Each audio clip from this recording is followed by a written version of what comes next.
தமிழ்நாட்டிலேயே யாரு கேப்டன் கேட்டீங்கன்னா அது ஒரே ஒருத்தர் தான், அதுதான் விஜயகாந்த் சார் அவர்கள். கேப்டன் அப்படிங்கிறதுக்கு அர்த்தம் என்னன்னு பாத்தீங்கன்னா, ஒரு விஷயத்துக்காக தலைமை ஏற்றி நிறைய பேர்த்த வழி நடத்தி போறவங்கள தான் கேப்டன் சொல்லுவோம். இப்படிப்பட்ட ஒரு பட்டம் யாருக்குமே அமையாது. தலைமை பண்பு ஒரு விஷயத்துக்காக மொத்தமா பொறுப்பெடுத்துக்கிட்டு மக்களுக்காக பணி செய்யறது, அது இவர்கிட்ட நிறையவே நீங்க பார்க்கலாம். 1952 ஆகஸ்ட் 25 ஒரு சிங்கம் ஒண்ணு பிறக்குது. இது வரைக்கும் இந்த மனுஷன் 155 படம் நடிச்சிருக்காரு. அதுவும் மற்ற மொழிகள்ல நடிக்காம தமிழ்ல மட்டும் தமிழுக்கு மரியாதை கொடுத்து தமிழ் மட்டும் நடிச்சிருக்காரு. இப்படிப்பட்ட ஒரு தலைவனை ரொம்பவும் ட்ரோல் பண்ணி மனவேதனைக்கு உள்ளாகி 2013-14 டைம்ல அவருக்கு உடம்பு சரியில்லாம போகுது. 28/12/2023 அன்னைக்கு உடம்பு சரியில்லாம ஒரு தலைவனை நம்ம இழந்தோம். இவரோட நல்ல விஷயங்களை பத்தி தான் நீங்க நம்ம பார்க்க போறோம். சினிமா இண்டஸ்ட்ரி எடுத்துக்கிட்டாலும் சரி, பொது வாழ்க்கையில எடுத்துக்கிட்டாலும், பொது மக்கள் கிட்ட எடுத்துக்கிட்டாலும், பாலிடிக்ஸ் கிட்ட எடுத்துக்கிட்டாலும் விஜயகாந்த் சார் பிடிக்காதவங்க யாருமே இருக்க மாட்டாங்க. இதெல்லாம் நான் ஏன் சொல்றேன்னா, இவர் மக்களுக்காக நிறைய குரல் கொடுத்திருக்காரு, நிறைய பேருக்கு ஹெல்ப் பண்ணிருக்காரு, பசியோட வரவங்களுக்கு சாப்பாடு போட்டிருக்காரு. அதுவும் இல்லாம சினிமா துறையிலையும் நிறைய பேருக்கு இவர் வாழ்க்கை கொடுத்திருக்காருன்னு தான் சொல்லணும். அதுல நிறைய பேர் இப்போ டாப்ல இருக்காங்க. அதுல சில பேர் கட்சியை ஆரம்பிச்சிட்டாங்க. அப்படி ஹெல்ப் பண்ணி வளர்த்திட்டவங்கள ஒருத்தர் தான் வடிவேலு. வடிவேலுக்கு ஆரம்ப காலகட்டத்தில் சினிமா வாய்ப்பு ரொம்பவுமே கம்மியாக கிடைச்சிட்டு இருந்துச்சு. அந்த டைம்ல தான் விஜயகாந்த் சார் அவர்கள் அவர் நடிக்கிற பாதி படத்துல இவருக்கும் சான்ஸ் கொடுத்துட்டு இருந்தாரு. விஜயகாந்த் சார் வடிவேலு சார் அவங்களோட காம்போவே உண்மையாலுமே சூப்பராகவும் செம காமெடியாகவும் இருக்கும். இப்படி எல்லாம் நல்லா போயிட்டு இருந்த டைம்ல வடிவேலு விஜயகாந்த் சாருக்கு ஒரு துரோகமே பண்ணிட்டாரு. தன் கூடவே இருந்துட்டு தன் வீட்டு சாப்பாடியே சாப்பிட்டு எப்படி அப்படி பண்றதுக்கு மனசு வச்சுனே தெரியல. ரெண்டுத்துக்கும் பிரச்சனை வந்தப்போ வடிவேலு அவர்கள் திமுக போய் விஜயகாந்தை பத்தி தப்பா பேசியிருக்காரு.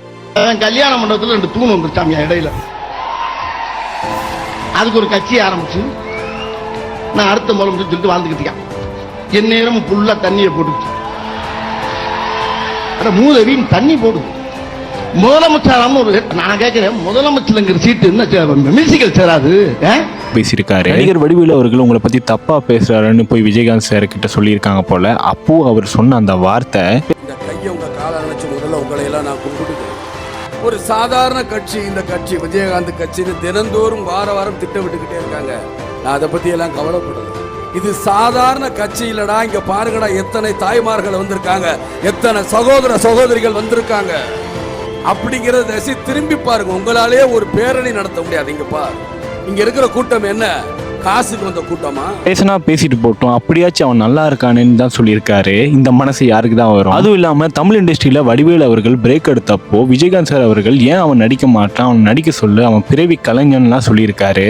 நான் பக்கத்துல தான் உட்கார்ந்து இருக்கேன். சொல்றாரு, ஏன் இப்ப வடிவேலு நடிக்க மாட்டேங்கிறாரு? அவரெல்லாம் பிறவி கலைஞன்யா, நடிக்கணும், அவருக்கு எல்லா ப்ரொடியூசரும் வாய்ப்பு கொடுக்கணும்னு சொல்லி அவருக்கு அப்பவும் சப்போர்ட்டா தான் பேசுவார். ஒரு பண்ண சம்பவங்கள்லயே முரட்டு சம்பவம் எதுன்னு பாத்தீங்கன்னா, சட்டப்பேரவையில சில பிரச்சனை நடந்துட்டு இருக்கும். அந்த டைம்ல ஏடிஎம்கே அவங்க தான் ஆட்சியில இருந்தாங்க, இவங்க எதிர்கட்சி தலைவரா இருந்தாரு. அவங்க நிறைய பிரச்சனைகள் நடந்திருக்கு. அங்க இருந்த ஏடிஎம்கே சிஎம் ஆன அம்மையா ஜெயலலிதா அவங்க முன்னாடியே விஜயகாந்த் சார் அவர்கள் ரொம்பவும் கோவப்பட்டு பேசியிருப்பாரு.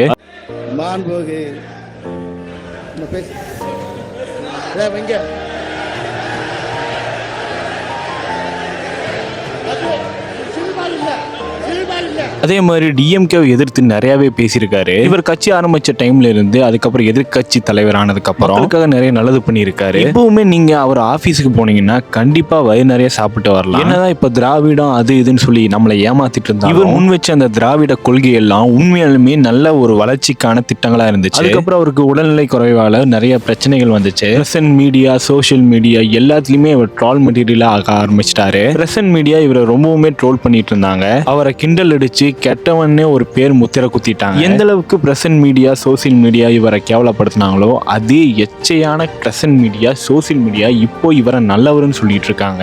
ஒரு நல்ல மனுஷனை எந்த அளவுக்கு ட்ரோல் பண்ணணுமோ அந்த அளவுக்கு ட்ரோல் பண்ணி அந்த மனுஷனோட மனசை நோவடிச்சிட்டீங்க. நம்ம நாட்டு மக்களுக்காக நிறைய நல்லது பண்ணணும்னு நினைச்ச ஒரு மனுஷனை இந்த அளவுக்கு ட்ரோல் மெட்டீரியலா மாத்துவாங்கன்னு நான் நினைச்சு கூட பார்க்கல. அந்த டைம்ல தமிழ் மக்களுக்காக நிறைய வளர்ச்சி திட்டங்களை அவர் வச்சிருந்தாரு. அதெல்லாம் ஸ்டார்டிங் கேட்கும்போது எல்லாத்துக்குமே சிரிப்பு தான் வந்துச்சு. பட் அதெல்லாம் இப்ப நடந்திருந்தா தமிழ்நாடு எங்கேயோ போயிருக்கும். ஆனா நேர்வழியில வரவனை யார் தான் நம்ம ஆதரிக்கிறோம்? வாரிசு அரசியலா அப்பா, தாத்தா, பேரன்னு லைனா வருவாங்க, அவங்க எல்லாம் நம்ம ஆதரிப்போம். சொல்லி சுத்திட்டு இருக்கிற சிஎம், டெபுட்டி சிஎம் எல்லாருமே நம்ம ஆதரிப்போம். பாரத் மாதாக்கு ஜேன்னு சுத்திட்டு இருக்கிற கோஷத்துக்கு நம்ம ஆதரிப்போம். என்னோட இன மக்களுக்கு எல்லாமே போய் சேர்ந்து ஊனு கத்துறவனை எல்லாருமே ஆதரிக்கிறோம். மக்களுக்காக குரல் கொடுத்த ஒரு தலைவனை நம்ம இழந்துட்டோம். அப்பேற்பட்ட ஒரு நல்ல மாமனிதன் தான் விஜயகாந்த் சார் அவர்கள். அவர் இறந்ததுக்கு அப்புறம் எல்லாருமே அவர் ஆட்சியில் இருந்திருந்தா நல்லா இருக்கும் தான் சொல்லிட்டு இருந்தாங்களே தவிர அவர் இருக்கும்போது யாருமே அவருக்கு ஆதரவு கொடுக்கவே இல்லை. அதே மாதிரி அண்ணா யூனிவர்சிட்டியில ஒரு பெண்மணிக்கு பாலியல் துன்புறுத்தல் கொடுத்து அவங்க சூசைடே பண்ணிக்கிட்டாங்க. இதுக்காக தமிழ்நாடு அரசு இதை பத்தி வாயவே திறக்கல.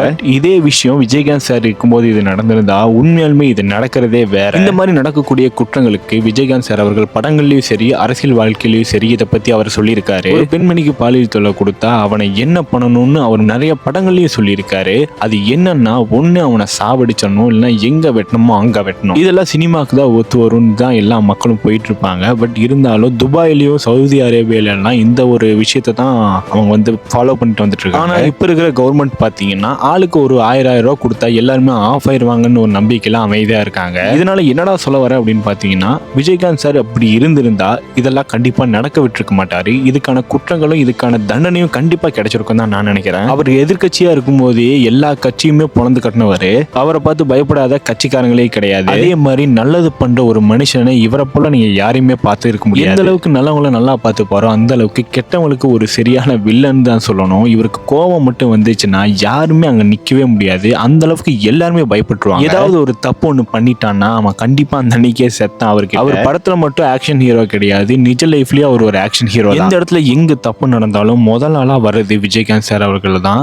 பசியார யார் வந்தாலும் அவருக்கு சாப்பாடு போட்டு அனுப்புங்க சொல்லி தான் எல்லாருமே வழி நடத்துவாரு. அதே மாதிரி சினிமா இண்டஸ்ட்ரியிலையும் சரி ஆக்டர்ஸுக்கெல்லாம் கறி சாப்பாடு சொல்லி கொடுத்ததே இவர் தான். ஷூட்டிங் லஞ்ச் டைம்ல எல்லாம் பாத்தீங்கன்னா அவர் சாப்பிட்ற சாப்பாடு தான் எல்லாருமே சாப்பிடணும். இந்த மாதிரி ஒரு எண்ணம் எந்த தலைவனுக்குமே வராது. அப்படி ஒரு சமத்துவ தலைவனா இருந்தாரு. அதே மாதிரி ஒரு நல்ல மனுஷனா சராசரி மக்களுக்கு சரிசமமா எல்லாமே கிடைக்கணும்னு நினைச்ச ஒரு மனுஷன். தலைவங்கிறது நாம தேடி போற விஷயம் இல்ல, நம்மளை தேடி வர விஷயங்கிறத நான் இவரை பார்த்து கத்துக்கிட்டேன். ஆனா எந்த காலத்திலுமே இவரை போல ஒரு மனுஷனை நீ யாருமே பிறந்து வர முடியாது. அதையும் மீறி வந்தாலும் இவர் பண்ண அளவுக்கு யாருமே பண்ணிட முடியாது.